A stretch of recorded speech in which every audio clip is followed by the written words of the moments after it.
au soir, je suis allée chercher Mimi. Elle habitait dans une famille qui se séparait et partait vivre outre-mer.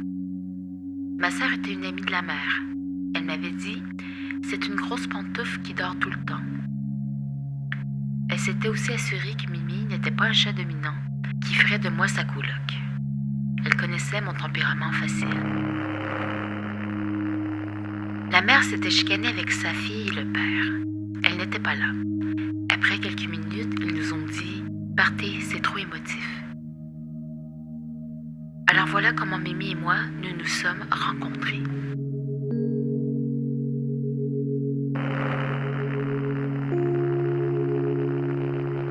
Cette petite géante s'est calée dans ma vie, comme elle se cale dans le sofa, ou partout où ça lui semble une bonne idée, avec la grâce, l'abandon et la certitude du doux sommeil à venir.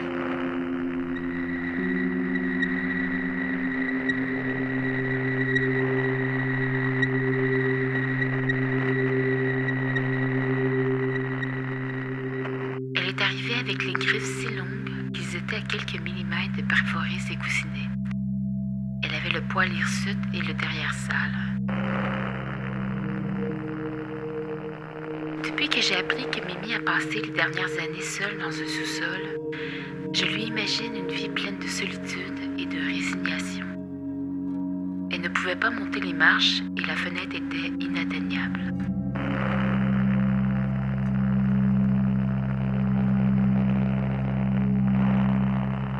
Elle a 10 ans. Elle est un peu plus vieille que moi en âge de chat. Je pense souvent à ça qu'elle est vieille. Je regarde sa petite face fripée, son poil légèrement dru et huileux. Je me demande si elle est malade, si elle a mal au ventre, si elle est écœurée de la vie des fois, si elle n'a plus d'appétit pour rien, si elle n'a pas un cancer qui pousserait quelque part sans que rien ne paraisse, si elle est désolée de ne pas avoir fait d'enfant. La première fois que les gens la voient, ils s'exclament sur sa grosseur. Je réponds toujours qu'elle a une belle personnalité et que le vétérinaire aurait dit qu'elle était faite de même. Elle mange pas tant que ça non plus, si vous voulez savoir. Si je n'étais pas allée la chercher, elle aurait fini ses jours à la SPCA. Personne ne veut d'un vieux chat.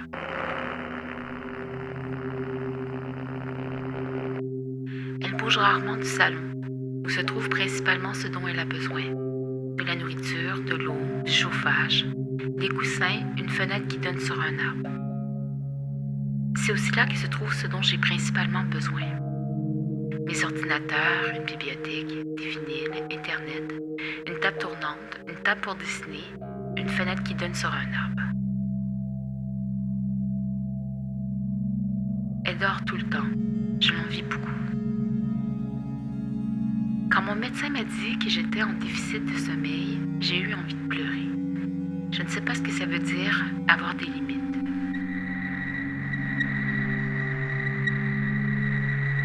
Par exemple, quand je suis anxieuse, je vais mettre mes doigts dans son pelage roux, c'est-à-dire très très souvent, et je lui murmure mes angoisses d'une traite.